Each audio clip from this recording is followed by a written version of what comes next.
Zaujímate ešte vy niekoho v KDH? Nie som si tým istý. Ja toto považujem za také najhoršie obdobie v mojom politickom živote. Robert Fico nejak geniálne, nejak inštinktívne, ako dravec vycítil, že toto je chvíľa, na ktorej môže profitovať. Progresívne Slovensko urobil veľkú chybu, že v tom volebnom programe proste uletelo. Biskupy robili chybu, že sa miešali do toho hlasovania.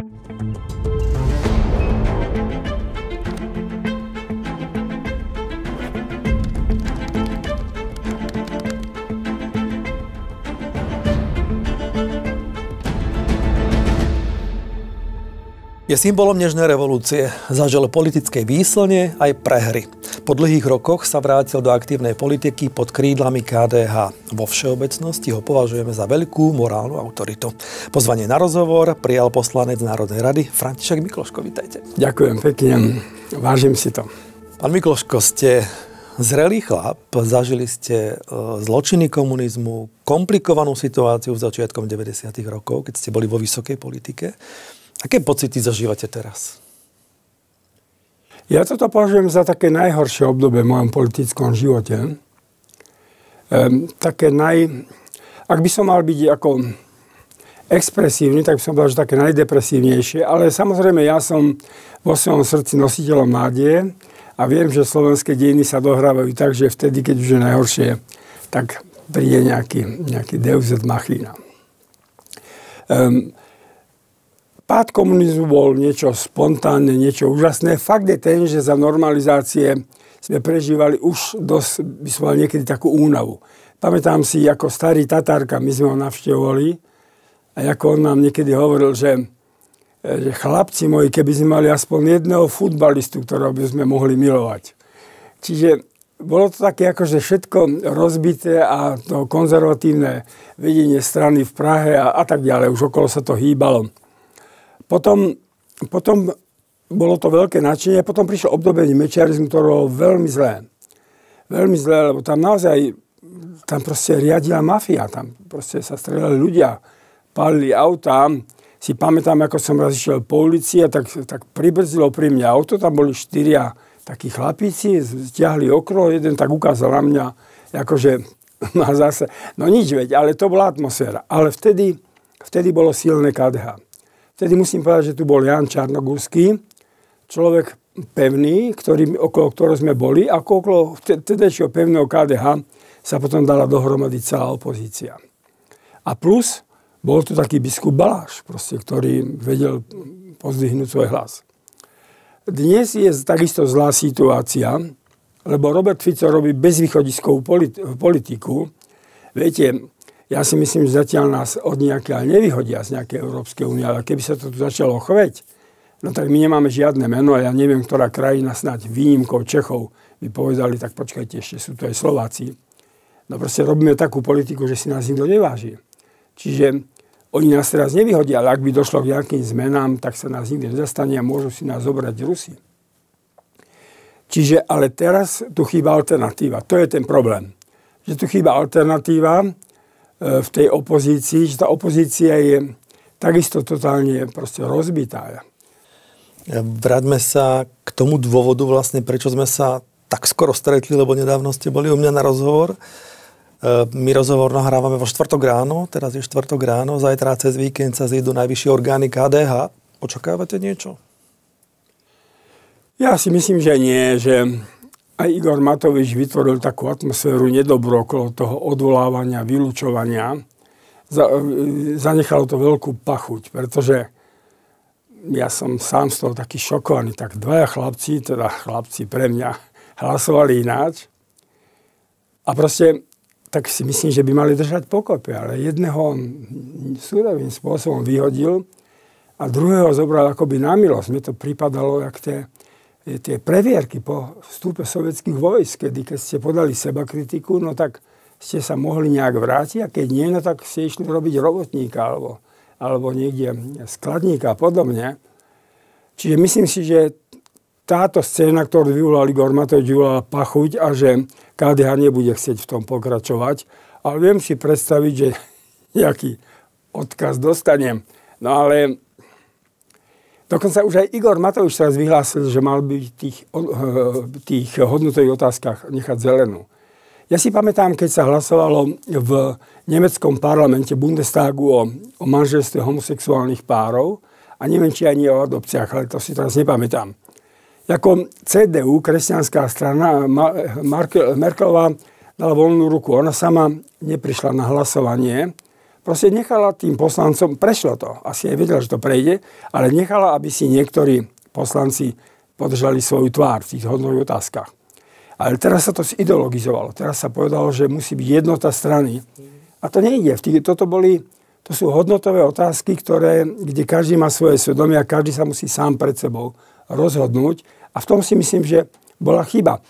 Ale samozrejme je možné, že keby sa dala zelená karta, tak ten ústavný zákon by možno ani v radoch KDA neprešiel. Keď ste spomenuli túto tému, nechcel som ju rozoberať, ale nadviažem na to, lebo sa mi to celkom hodí. Vy ste už zrelý muž vo veku s kopou skúseností. Človek by povedal, že starší človek je oveľa taký konzervatívnejší. Napriek tomu, v téme, ktorú ste spomenuli a o ktorej ste hovorili aj v Nemecku, vy máte veľmi také moderné, pokrokové myslenie. Čím to je? Čo sa zmenilo? Lebo mladší ľudia, ktorí sú v KDH, sú ďaleko rigidnejší. Poznám ľudské príbehy, poznám ľudské drámy. Najmä v tejto oblasti, by som povedal, sexuality, alebo proste poznám príbehy, ktoré sú veľmi dramatické a ísť tam, ako by som povedal, starozákonný zákonník, že toto je zákon, tak to nejde. A obrovským vzorom je pre mňa pápež František, teda už nebohý. Som nedávno dočítal tú jeho krásnu knihu Nádej. To bola jeho taká autobiografia, ktorú chcel vydať až po smrti. A potom súhlasil, no tak tam vidno, ako ku všetkému on prichádza, ako najvyšší predstaviteľ katolíckej cirkvi, ku všetkému prichádza s obrovskou ľudskosťou. Pretože ju zažil v tých slamoch. On sa pozrel a videl tých ľudí a videl ich príbehy a neodvážil sa byť sudcom. To necháva. Pán Boh jediný vie, pozná človeka s celom jeho príbehu, s pozadím, genetickými predpokladmi a podobne. Čiže som veľmi opatrný v posudzovaní ľudí a veď snažím sa držať také naozaj zásady, o ktorých si myslím, o ktorých som presvedčený, že sú správne, veď to je desatoro a podobne, ale treba opatrne pristúpať ku každému človeku. Máte pocit, že KDH, ktoré ste opúšťali pred x rokmi, a KDH dnešné, že je iné? KDH, ktoré som opúšťal v roku 2008, bolo KDH, ktoré chcelo ísť tedy so Smerom do vlády. Navyše v podmienkach, ktoré boli pre nás absolútne nevýhodné, pretože Smer nás mohol kedykoľvek vymeniť za ktorúkoľvek stranu. Mal k dispozícii SDK, ktoré chcelo ísť s ním do vlády. Mal Maďarov, HZDS, SNS. Mohol si vyberať v takej pozícii je každá strana vlastne smiešná. Lebo nemôže si nič dovoliť. Nemôže si povedať, tak keď nám neustúpiš, tak odídeme a padne vláda. Teraz Robert Fico nejak geniálne, nejak inštiktívne, ako dravec vycítil, že toto je chvíľa, na ktorej môže profitovať. A to sa mu podarilo. Hodil tému, s ktorou nemal celý život nič spoločné. Ja poznám jeho hlasovania Smeru vo všetkých takýchto morálnych, etických otázkach. Ani raz nehlasovali za niečo také. Na najvyš dali voľnú kartu nejakému 1-2 poslancom, ktorí sa hlásia otvorene, že sú kresťania. Čiže to je všetko falošná hra. Okrem toho som presvedčený, že on si ju potiahol, by som povedal, k tomu, aby mocenský proste uchopil tú situáciu na Slovensku. On vyčerpal svoj volebný rezervoár. On nemá kde veľmi brať. Preto rozmýšľa a zrejme bude realizovať nejaké iné volebné systémy, aby ľudia boli nútení na jeho kandidátke, aby tie menšie strany vypadli. No proste hrá o to, aby ešte jedno volebné obdobie bol pri moci. A treba si uvedomiť, že ak bude ešte jedno volebné obdobie pri moci, tak obsadí úplne ústavný súd a bude mať všetku moc v rukách v štáte. Jedna vec sú hodnoty hnutia a potom forma, že akým spôsobom sa k tým hodnotám dopracujeme. Ten spôsob, ako k tomu prichádzame, ako k tomu prídeme, je dôležitý tiež? No samozrejme, lebo proste ak niečo začína so zlým úmyslom, tak za tým nevidím požehnanie. To je ako keď si na kabáte zapnete prvý gombízle, už potom môžete robiť čokoľvek. Ten úmysel bol zlý. Áno, veď myšlienka vzniku Slovenskej republiky bola pekná. Jan Čarnogórsky hovoril o tej hviezdičke, chcel to nechať nejak organicky dospieť. Hovorili sme o referende, že nech ľudia dozrejú a rozhodnú sa tak ako v iných krajinách. Ale Vladimír Mečiar to uchopil, aj z HZDS, aj SNS to uchopili radikálne. A videli sme, čo to znamená v následkoch. Že od začiatku proste tu začala nenávisť, delenie Slovákov, ktoré do dnešného dňa pretrváva. No teraz sa to ako by začalo preklívať, že kto je za progresívcov a kto je proti progresívcom. Že vždy sa nájde, si pamätám ešte 68, keď prišli Rusi, sa robila zbierka na Alvek v Tatrách.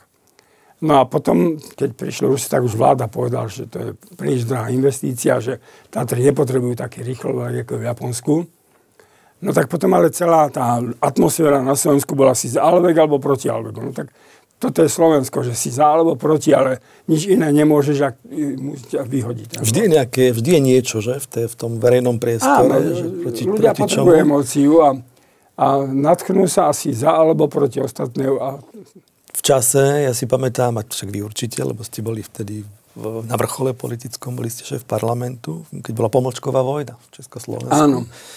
To boli ako brutálne rozpory, obrovské. Čo ste vtedy, ja neviem, mohli ste vôbec niečo urobiť na zmierenie, teraz nemyslím zmierenie medzi Čechmi a Slovákmi, ale na zmierenie tej spoločenskej diskusie, lebo dobre, neboli sociálne siete, čiže nebolo to až také vybičované v tom verejnom priestore, v tom, čo predstavovalo verejný priestor, myslím médiá. Prišli predstavitelia teda občianskeho fóra vtedy na VPN a tam sme dospeli k tomu názvu, ktorý sa potom prijal, Česká a Slovenská federatívna republika. Či každý sa tam našiel v Československu, každý teda videl Prahu a Čeko, ale teda Česká a Slovenská federatívna republika, tak zaznelo tam pred svetom, že tu je aj Slovenská republika. Keď sa vrátime ku KDH a do dneška, tak je niečo, čo by KDH nemalo nikdy akceptovať? Že ktorým smerom už nie? Tak samozrejme, že povedzme, progresívne Slovensko urobil veľkú chybu, že v tom volebnom programe proste uletelo. Ten volebný program bol zlý, to bola úplná liberalizácia všetkého. Tam bolo, že už 16-ročné dievčatá môžu ísť na potrat bez vedomia rodičov. Čiže to bolo už také, aby dostávali zadarmo antikoncepciu. Čiže to bolo také uvoľnenie morálky, ktorú by sme nemohli akceptovať. A pokiaľ by napríklad mali takýto volebný program, tak do vlády by sme istotne si my nešli. Ale vždy je všetko otázka, ak by mali aj takýto volebný program, že vždy je všetko otázka nejakých vyjednávania kompromisu. Presne. Ja som presvedčený, že oni by ustúpili. Tak ako som presvedčený, teda už teraz je to asi otázka už len teoretická, že pokiaľ by sme mali s nimi do vlády po tejto ére Roberta Fica, tak by ustúpili z týchto vecí. S tým, že samozrejme aj my by sme museli ustúpiť z niektorých vecí. To znamená, že by sa povedalo, že teraz poďme riešiť problémy zdravotníctva, školstva, vzdelávania a tak ďalej. Položím tú otázku, ale nechcem, aby ste ju vnímali nejakým spôsobom, že nejak defenzívne alebo nejak ponižujúco, ale zaujímate ešte vy niekoho v KDH? Nie som si tým istý. Ja si myslím, že ja som nepomýšľal, že pôjdem do politiky. Bol som 3-krát oslovený, tak som to potom prijal. Myslím si, že nejaké hlasy som im priniesol, veď z 12. miesta som sa prekrškoval na druhé, mal som 32 000 krúžkov. Čiže niečo som im priniesol a niečo, samozrejme, KDH sa stále hlási v tej ponovembrovej ére k sviečkovej manifestácii, čiže ona chce byť tým nositeľom toho zápasu za demokratické Slovensko. Čiže v tom sa im hodím, ale podľa mňa otázka je len v tom, že ako chcú so mnou tú spoluprácu ukončiť, tak aby im to neublížilo. A máte pocit, že chcú ukončiť spoluprácu? No tak zatiaľ o tom nehovoria, ale predpokladám, že by som povedal, že s takou úctivou, so štátnym vyznamenaním, že by celkom radi sa so mnou rozlúčili. Radia sa s vami, alebo radili sa s vami doteraz, do týchto dní, keď sa hlasovalo o ústave? O všetkom my hovoríme spolu, ale všade som si hovoril svoj názor. Takže teda hovoril som svoj názor, ktorý sa nezhodoval aj s ich názorom, ale klub poslanecký nie je jednotný. V klube poslaneckom je viacero ľudí, ktorí vidia veci podobne ako ja. Ale ja si myslím, že aj v samotnom KDH, nehovoriac o veriacich ostatných. Však to vidíme. Tak tá rada KDH, otázka je, že akým spôsobom oni vytvoria tú atmosféru, aký bude úvodný prejav predsedu Majerského. Osobne si myslím, že predseda Majerský teraz chce skôr veci nejak tak zmierniť. Akým spôsobom, alebo ako sa vy pozeráte, pán Mikloško, na duchovných, ktorí, povedzme, že aj pri novele ústavy sa vyjadrovali k tej téme a mnohí veriaci hovoria, odkazujú na to, že vlastne ich hlas je podstatný a ich treba počúvať. Veď nemá každý veriaci vlastný rozum, tak ako ho máte, povedzme, vy? Tak v prvom rade KDH sa musí rozhodnúť, že či chce byť nejakou cirkevnou stranou, kde rozhodujúci hlas budú mať biskupy a niektorí kňazi, alebo či bude si zoberieť zodpovednosť za svoje rozhodnutia. V doterajšej histórii KDH sa vždy rozhodovalo samo, bez ohľadu na to. Pamätáme si, ako pri zvrchovanosti sme hlasovali proti a potom vydali biskupy pastierský list, ktorý síce bol záležitosťou len jednoho, dvoch ľudí, ale ostatní už sa od toho nedištancovali, ale proste, že sú za zvrchovanosť. Prosím, ale mali sme tú odvahu pokojne povedať, že nie, aj napriek biskupskému hlasu. Teraz mal som pocit, že vajatáme, že práve aj tou neistou situáciou okolo tých 5, 6, 7%, ktoré máme, to je vždy neistota, že akoby niekto myslel, že potrebujeme, aby nás biskupy podporili. Nie, naši voliči mali byť slušní ľudia, to znamená nielen veriaci, ale aj neveriaci a takých je veľmi, veľmi veľa. Ja som povedal, že biskupy robili chybu, že sa miešali do toho hlasovania. Biskupy môžu zaujať stanovisko, nie že môžu, musia zaujať stanovisko, pokiaľ ide o vážne veci. Ale hovoriť, ako má kto hlasovať, prípadne ďakovať, pričom oni vôbec nepostrehli ten kontext celého. Dobre vedia, môže tam byť, a tam aj zrejme je, niektoré veci, ktoré sú vážne pre cirkev, pre učenie cirkvi a pre veriacich aj pre krajinu, ale oni zabudli vidieť to v celom kontexte. Že do ústavného zákona sa dostali aj veci, za ktoré ktoré prinesú obrovské problémy a ktoré oni podporili. To nikoho nebude ospravedlňovať, že ja som podporoval toto. Tam bol prijatý celok. Chápem.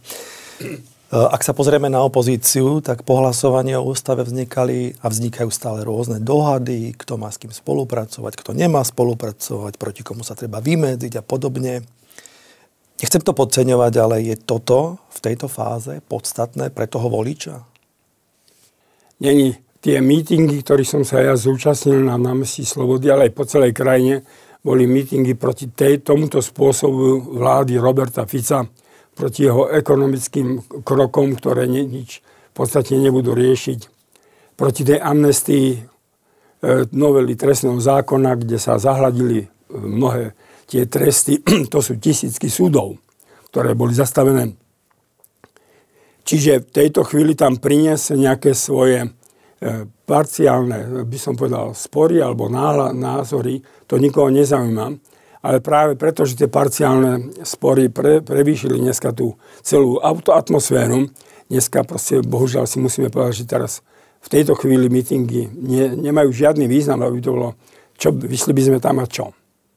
Jedni by pískali, druhí tlieskali, no proste radšej to nechajme. Opozícia sa akoby zaoberá sama sebou viac ako tým, akú alternatívu by mala ponúknuť. Nie je to tak? Mala by skôr hovoriť o tom, že toto je jedna vec, teda táto koalícia, ale alternatíva voči nej sme my a ponúkame toto. Niečo konkrétne? Samozrejme, tak to malo byť. Len Robertovi Ficovi sa podaril veľmi dobre hodiť granát.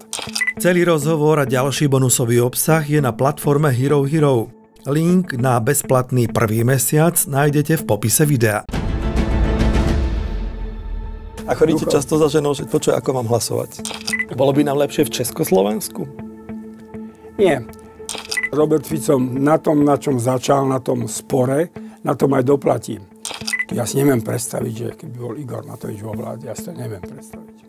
Myslíte, že opozícia nejakým spôsobom utrpela v týchto dňoch a v týchto týždňoch? dôvera? Tak či utrpela, to neviem, ale v každom prípade výsledok je rozčarovanie medzi ľuďmi. Niektorí navyše kolaborujú, nakoniec v tomto smere slovenská inteligencia vždy mala veľmi blízko k tomu.